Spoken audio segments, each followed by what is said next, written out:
Et alors, on fait connaissance avec Puggy. Je sais que vous êtes un groupe, comment on va dire, cosmopolite. C'est bien ça. Il y a un chanteur anglais. Ouais. Moi, Mathieu. C'est toi, Mathieu, ouais. Et moi, c'est Ziggy, le batteur. Ziggy. Je viens de Suède. D'accord. Alors, qui a le micro du chant. Alors, on peut bien l'entendre un petit peu parce qu'il va parler. Ainsi que Romain, le bassiste. Je suis français d'origine. Et qui est français, voilà. Et voilà. Et donc, vous êtes basé en Belgique. À Bruxelles, ouais. Et vous vous considérez comme un groupe belge ou cosmopolite européen On se considère comme un groupe de rock. Ouais. Et puis les nationalités, c'est un peu par accident. Merci à nos parents. Mais oui, voilà. Mais on se considère belge dans le sens où c'est là où on s'est rencontrés, c'est là où on a vraiment commencé à jouer beaucoup. Et voilà. D'accord. Donc vous étiez déjà des musiciens chevronnés avant de monter le groupe? On jouait beaucoup dans pas mal de projets de reprise. Quand on est musicien, il faut essayer de gagner sa vie, c'est pas évident. Donc on se retrouve dans des cafés-concerts où on essaie de trouver des jobs à gauche à droite dans les groupes de reprise, genre des reprises d'ABBA ou des choses comme ça. Ah, carrément. Ça c'est très sympa. Ouais. Ouais. Et puis Romain, un jour on a eu assez et il nous a invités, moi et Ziggy, commencer un groupe, d'écrire des morceaux et de tourner et avec l'idée de faire des stades un jour et de vendre plein de disques. Et voilà, petit à petit on envahit voilà. On espère que tout se passe comme il faut. D'accord. Et on espère qu'il n'y aura pas de reprise de ABBA à la fin. On y a pensé, oui. Non, pourquoi pas en même temps. Bah, bon. C'est des bonnes chansons quand même. Et donc, ça a marché rapidement pour vous, puisque vous m'avez l'air quand même de musicien assez chevronné. Donc, est-ce que tout a bien démarré assez rapidement, facilement? Qui parle? Romain. En fait, ça a commencé en Angleterre. En fait, on n'arrivait pas à trouver de concert en Belgique, donc on est parti là-bas. Ça a été un peu compliqué au début, forcément. Pour tous les groupes, c'est toujours dur au début. Et une fois qu'on fait plein de concerts, qu'on commence à se faire connaître, surtout via Internet et tout ça, tout commence à arriver assez vite. En fait, on a fait quelques festivals en Angleterre et grâce à ça, on s'est fait signer en Belgique. Et à partir de là, on a évolué et maintenant on a atterri en France. Donc voilà, on espère que ça va bien se passer. J'ai bien. Alors vous êtes vous venez un peu partout, voilà. Vous installez en Belgique, mais ça marche en Angleterre et vous vous faites signer en Belgique pour finalement arriver en France et j'espère pour vous que ça va marcher. Voilà, on fait des kilomètres.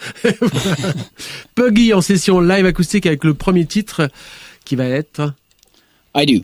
C'est parti.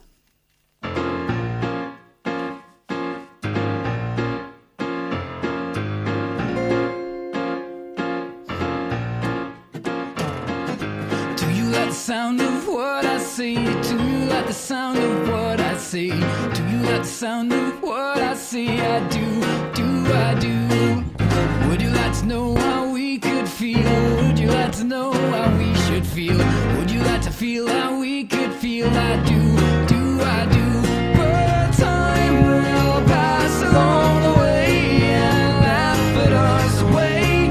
It laughs at every day.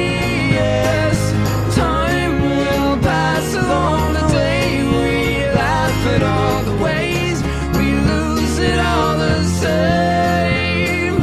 Would you like to know how this all went wrong? Would you like to know how this all went wrong? Would you like to know how this all went wrong? I do. Would you like to know what to forget what you forgot and not regret? Forgive me if I sound a little dead. I do. But time will pass along the way and laugh at us the way it laughs at every day. Yes, time will pass along the day we laugh at all the ways we lose it all the same.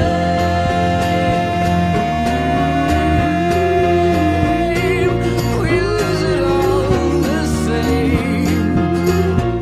We lose it all the same. We lose it all the same. And time will pass along the way, laugh at us away, laughs at every day. Do you like the sound of what I say? Do you like the sound of what I say? Do you like the sound of what I say? Do you like the sound of what I say? Do you like the sound of what I say? Do you like the sound of what I say? I do.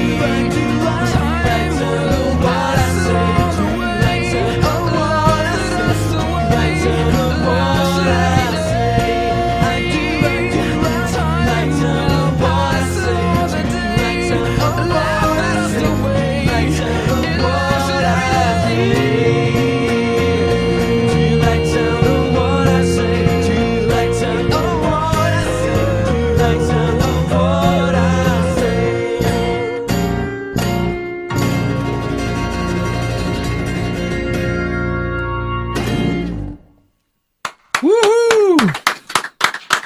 Au secours, c'est du live avec le groupe Puggy.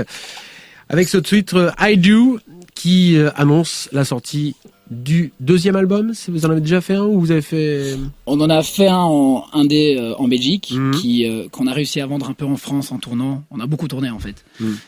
Mais qui n'est jamais officiellement sorti en France. Donc en France, c'est notre premier album qui va sortir dans quelques mois. D'accord. Et dans quelles conditions vous avez enregistré cet album? Le nouveau? Oui. Dans le fameux studio de Bruxelles. Très bien. ICP, oui. Super bien passé. Ils ont un backline, donc une sélection d'instruments de folie. Ouais. Et en fait, ce qui était dur, c'est de passer du temps à travailler, d'enregistrer, plutôt que de passer les journées dans les locaux à juste essayer tous les instruments. Ils ont des grosses caisses de la guerre des sécessions, ils ont des Moog des années 70, ils ont plein de claviers, ils ont des banjos, de folie. Et donc c'était dur de se concentrer et de travailler sur le disque, parce qu'on voulait aller jouer sur tout ce qu'on pouvait, quoi. Et vous avez testé tout ça pour à peu près 12 chansons, mais tous assez dans un format plutôt pop. Hein. Ouais, on vient vraiment du songwriting. Beatles, tous ces groupes vraiment où la chanson a la place devant. L'orchestration et l'arrangement, on prend le temps, on prend vraiment le temps d'essayer des choses et d'essayer de rendre la chose intéressante. Mais fondamentalement, il faut un refrain, un couplet. Est-ce qu'il y a un songwriter dans le groupe?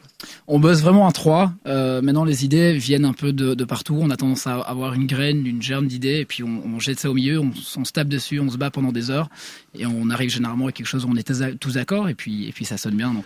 Alors, comment vous êtes retrouvés en première partie des Smashing Pumpkins à Bercy? C'était il y a 2 ans, un truc comme ça?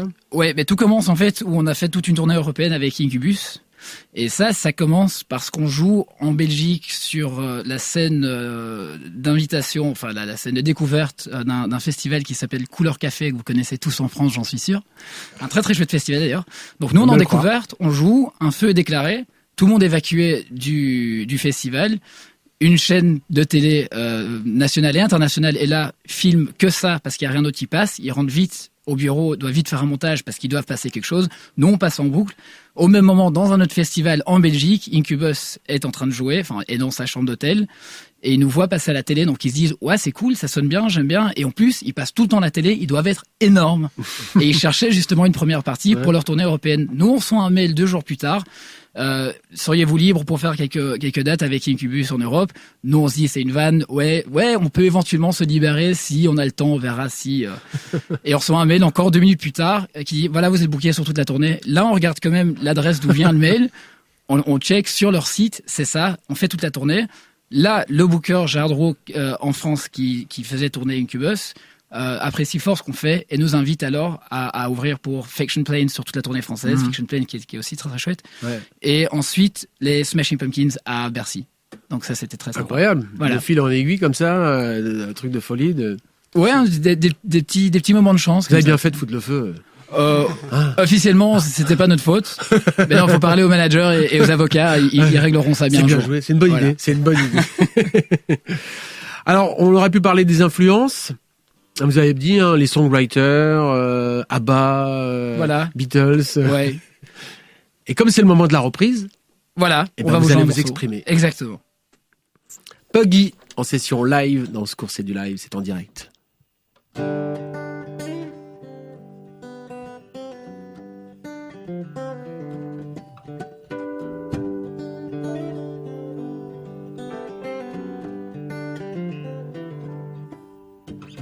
I once had a girl, what should I say? She once had me. She showed me her room, isn't it good? Norwegian wood. She told me to stay and she told me to sit anywhere. So I looked around and I noticed there wasn't a chair.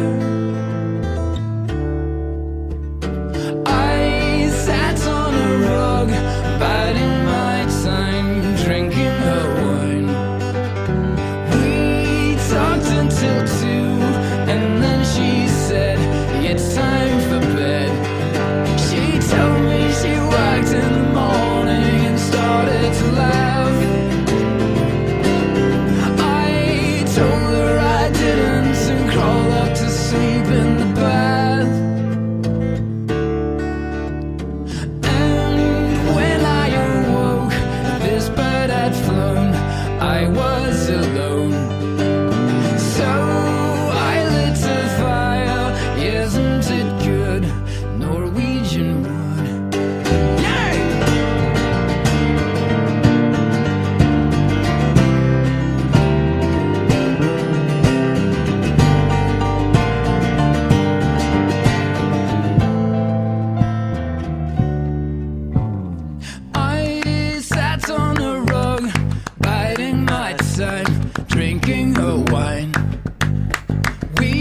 Merci. Au secours, c'est du live avec Puggy et cette superbe reprise de Norwegian Wood. Ah, il manque quelque chose quand même. La sitar. Oui. On l'a laissé à la maison parce qu'on avait plus des masses de place dans le van, donc. Parce que c'était la première chanson avec une sitar dans la pop. Oui. Sur l'album D'ailleurs, je Beatles, pense- Rubber Soul. Et c'est pour ça que George George Harrison. Harrison a été invité par Ravi Shankar de prendre des cours Voilà. à cause de ce morceau. Oui, c'est ça. C'était pas évident à prendre quand même. Non. Voilà. Bravo Puggy en tout cas, la sortie de l'album. Et puis alors, 2 dates de concert. Demain au Point Éphémère, ouais. ainsi que le 14 juin à la Cigale. Ouais. Voilà. Donc, vous démarrez bien. Hein. Et l'album, la sortie de l'album, c'est pour début mai, c'est Something You Might Like. Merci à vous. Merci. Merci à vous d'être passés. Merci beaucoup. Bonne soirée.